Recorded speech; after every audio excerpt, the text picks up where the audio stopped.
बुरांश। भारत और नेपाल के हिमालय के पर्वतीय क्षेत्रों में बुरांश से जुड़ी अनेक किंवदंतियां प्रचलित हैं। इनमें कहीं इसे एक दैवीय वृक्ष कहा गया है और कहीं किन्नरों को चिर यौवन प्रदान करने वाला वृक्ष बताया गया है। एक प्रचलित किंवदंती के अनुसार हिमालय पर्वत पर ऊंची ऊंची पहाड़ियों और शानदार वनों से भरा हुआ किन्नर देश था। यहाँ का राजा बहुत नेक, ईमानदार, दयालु और सभी प्रकार से अपनी प्रजा का हित चाहने वाला था। वो हमेशा ऐसे प्रयास करता रहता था जिससे उसकी प्रजा अधिक सुखी और संपन्न बने। किन्नर देश के सभी लोग अपने राजा के समान सज्जन और दयालु थे। वे आपस में बड़े प्रेम भाव से रहते थे, अतः उनके मध्य कभी लड़ाई झगड़ा नहीं होता था। किन्नर देश के सभी लोग किन्नर कहलाते थे। किन्नरों के पास सुख संपत्ति, धन, वैभव सब कुछ था, किंतु वे बहुत कुरूप थे। किन्नरों का पूरा शरीर हृष्ट पुष्ट और शक्तिशाली था, किंतु उनका चेहरा बड़ा कुरूप और विभत्स था। कुछ किन्नरों के चेहरे तो इतने विभत्स थे कि दूसरे देशों के लोग उन्हें देखते ही अपना मुंह दूसरी ओर कर लेते थे। किन्नर देश के आसपास के देशों के लोग किन्नर देश को अभिशप्त मानते थे और यहाँ के लोगों से घृणा करते थे। किन्नर देश का राजा बड़ा साहसी और शक्तिशाली था, किंतु वो भी कुरूप था। किन्नर राजा चाहता था कि वो और उसकी प्रजा देवी देवताओं के समान भव्य और सुंदर दिखाई दे। इसके लिए उसने अनेक उपाय किए, साधु संतों की सेवा की, हवन पूजन और यज्ञ कराए, किंतु कोई प्रभाव नहीं पड़ा। राजा ने भी अपनी और अपने राज्यवासियों की कुरूपता को एक अभिशाप मान लिया। किन्नर राजा को शिकार का बहुत शौक था। उसके राज्य में घने जंगल थे जहां बाघ, तेंदुआ, भालू, हिरन आदि सभी प्रकार के वन्यजीव मिलते थे। वो प्रायः शिकार के लिए जाता रहता था। राजा आज तक कभी भी खाली हाथ नहीं लौटा था। वो जब भी शिकार पर जाता तो कोई अच्छा शिकार लेकर ही लौटता था। एक बार किन्नर राजा शिकार के लिए निकला। उसके साथ सेनापति और 4 सेवक भी थे। राजा, सेनापति और चारों सेवक प्रातःकाल होते ही शिकार पर निकल पड़े और दोपहर होने के पहले ही एक घने जंगल में आ पहुंचे। किन्नर राजा प्रायः यहाँ आता रहता था, अतः किसी को किसी प्रकार का डर अथवा परेशानी नहीं थी। किन्नर राजा ने एक घने वृक्ष के नीचे डेरा डाला। सभी लोगों को भूख लग रही थी। उन्होंने सवेरे से कुछ खाया पिया नहीं था। सबने पहले खाना खाया, इसके बाद कुछ समय आराम किया और फिर अपने अपने घोड़े पर सवार होकर शिकार की तलाश में चल पड़े। अचानक जंगल में बड़ी तेज हवा चलने लगी और तूफान आ गया। तूफान इतना तेज था कि जंगल के वृक्ष उखड़ उखड़ कर गिरने लगे। राजा ने अपने जीवन में इतना तेज तूफान कभी नहीं देखा था। तूफान को देखने से ऐसा लगता था मानो वो अपने साथ पूरा जंगल उड़ा ले जाएगा। तूफान के कारण कुछ ही देर में चारों ओर अंधेरा सा छा गया। सेनापति और सेवकों ने किन्नर राजा के साथ बने रहने की बहुत कोशिश की, लेकिन वे अपने अपने घोड़े संभाल नहीं पाए और एक दूसरे से बिछुड़ गए। कई घंटे बाद जब तूफान शांत हुआ तो शाम हो चुकी थी। किन्नर राजा ने अपने चारों ओर नजरें दौड़ाईं। दूर दूर तक किसी का पता नहीं था। वो इस घने जंगल में अकेला रह गया था। उसने तूफान के समय अपना घोड़ा भी छोड़ दिया था। उसने कुछ समय तक तो अपने सेनापति और सेवकों को खोजने का प्रयास किया। इसके बाद वो रात बिताने के लिए सुरक्षित स्थान की खोज में जुट गया। किन्नर राजा अपने राज्य से बहुत दूर आ चुका था। उसके पास उसका घोड़ा भी नहीं था, अतः वो रात में अपने महल नहीं पहुंच सकता था। धीरे धीरे रात का अंधेरा बढ़ने लगा।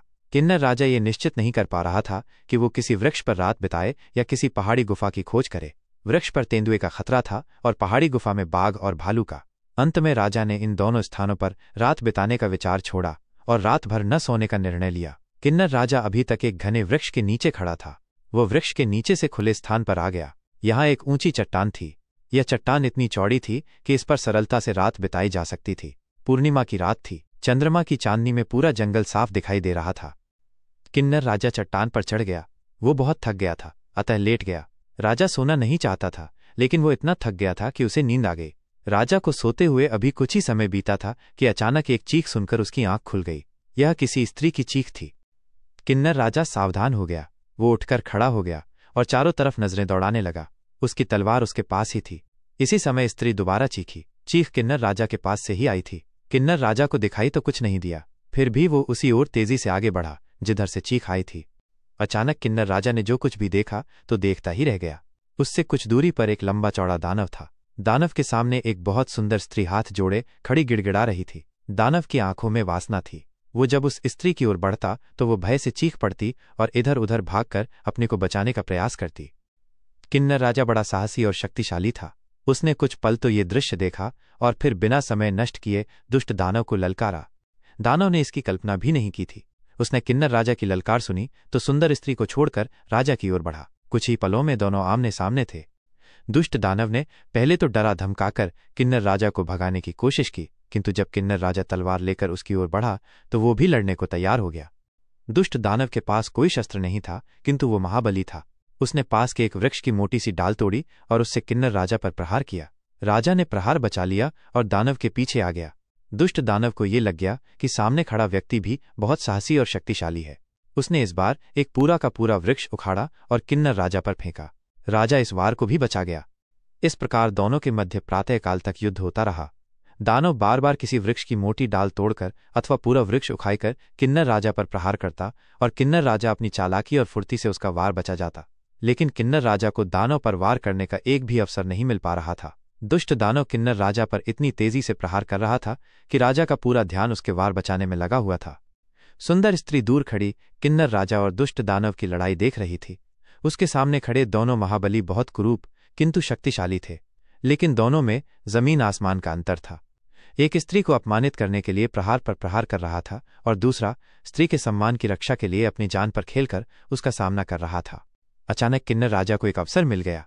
दुष्ट दानव एक मजबूत पेड़ को उखाड़कर उस पर प्रहार करना चाहता था, लेकिन वृक्ष की जड़ें इतनी गहरी थीं कि वो सरलता से नहीं उखड़ रहा था। किन्नर राजा ने इस अवसर का लाभ उठाया और अपनी तलवार से दुष्ट दानव के पैरों पर भरपूर वार किया। दुष्ट दानव ये वार सहन नहीं कर सका। उसका एक पैर कट गया। अब वो राजा की ओर दूसरे पैर से लंगड़ाते हुए आगे बढ़ा। दुष्ट दानव का एक पैर कटने से किन्नर राजा का साहस बढ़ा। उसने उसके दूसरे पैर पर भी तलवार से वार किया। दुष्ट दानव का दूसरा पैर भी कट गया। वो बहुत जोर से चीखा और अपने हाथों के बल राजा की ओर बढ़ा। किन्नर राजा पहले से ही सावधान था। उसने एक एक करके दुष्ट दानव के दोनों हाथ काट डाले और अंत में उसका सिर काटकर उसे मार डाला। सुंदर युवती ने राक्षस को मरते हुए देखा तो उसकी जान में जान आई। उसे अपने सामने खड़ा कुरूप व्यक्ति बड़ा सुंदर लगा। किन्नर राजा अभी तक दुष्ट दानव से युद्ध करने में लगा था। उसने इस रूपसी को ठीक से देखा भी नहीं था। दानव के मरने के बाद उसने युवती को ठीक से नीचे से ऊपर तक देखा। युवती बड़ी सुंदर थी और उसे मोहक नजरों से देख रही थी। किन्नर राजा उसे देखकर मुस्कराया और उसने अपने दोनों हाथ आगे बढ़ाए। सुंदर युवती संभवतः इसी क्षण की प्रतीक्षा में थी। वो आगे बढ़ी और किन्नर राजा के हृदय से लग गई। किन्नर राजा बड़ी देर तक युवती के सिर पर हाथ फेरता रहा। इसके बाद दोनों में बातें होने लगीं। इन्हीं बातों में युवती ने उसे बताया कि वो एक ऋषि कन्या है। उसके पिता परम तपस्वी ऋषि हैं और यहीं पास में ही उनका आश्रम है। युवती ने किन्नर राजा को अपने पिता के पास ले चलने की इच्छा भी व्यक्त की। उसने किन्नर राजा को यह भी बताया कि उसके पिता बड़े क्रोधी हैं, किंतु इसमें घबराने या परेशान होने की कोई बात नहीं है। किन्नर राजा को युवती बहुत अच्छी लगी। वो उसकी सुंदरता पर मोहित हो चुका था और उससे विवाह करना चाहता था। अतः वो ऋषि के पास जाने के लिए सहर्ष तैयार हो गया। अचानक ऋषि स्वयं प्रकट हो गए। वो अपनी कन्या को ढूंढते हुए यहां पहुंचे थे। युवती ने अपने पिता को देखा तो शर्माते हुए किन्नर राजा के पास से हटी और अपने पिता के पास जाकर खड़ी हो गई। उसने अपने पिता को बताया कि पिछली शाम वो उनके लिए जंगल से फल फूल लेने निकली तो एक दानव उसके पीछे पड़ गया।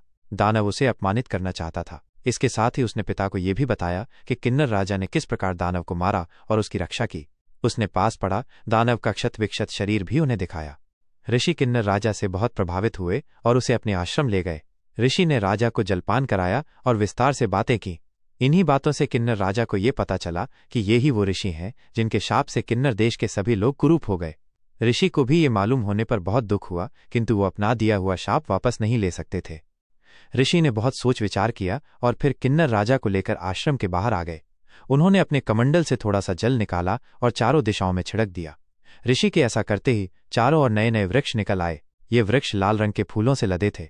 ऋषि कन्या और किन्नर राजा दोनों ये सब बड़े आश्चर्य से देख रहे थे। ऋषि ने अपने द्वारा उत्पन्न किए वृक्षों और फूलों को देखा और फिर धन्वंतरी का आह्वान किया। कुछ ही पलों में धन्वंतरी प्रकट हो गए। ऋषि ने धन्वंतरी को अपने शाप, किन्नर राजा और अपनी कन्या के विषय में विस्तार से बताया और उनसे ये अनुरोध किया कि वो इन फूलों से एक औषधि तैयार करें जिसके सेवन से व्यक्ति सुंदर और आकर्षक बने तथा उसे चिर यौवन प्राप्त हो। धन्वंतरी ने ऋषि का अनुरोध स्वीकार कर लिया। उन्होंने इन नए नए लाल फूलों से ऋषि के आश्रम में ही एक अलौकिक औषधि तैयार कर दी तथा किन्नर राजा से इसे खाने के लिए कहा। किन्नर राजा ने ऋषि और धन्वंतरी दोनों को प्रणाम किया और औषधि ग्रहण कर ली। किन्नर राजा के औषधि खाते ही एक चमत्कार हुआ। उसका सांवला शरीर गोरा हो गया और उसका कुरूप चेहरा रूपवान हो गया। देखते ही देखते उसका चेहरा देवताओं के समान सुंदर और आभामय दिखने लगा। ऋषि कन्या ने अपने प्रेमी को इस रूप में देखा तो वो प्रसन्नता से भर उठी। उसने धन्वंतरी को प्रणाम किया और उनके प्रति आभार व्यक्त किया। धन्वंतरी का कार्य पूरा हो चुका था। उन्होंने ऋषि से आज्ञा ली और अंतर्धान हो गए। वो जाते जाते लाल फूलों से तैयार की गई शेष औषधि किन्नर राजा को दे गए। ऋषि को भी किन्नर राजा का नया रूप रंग अच्छा लगा। उन्होंने उसके साथ अपनी कन्या का विवाह करके विदा किया और अपनी तपस्या में लीन हो गए। किन्नर राजा ऋषि कन्या के साथ अपने राजमहल में आ गया। उसने अगले दिन अपने राज्य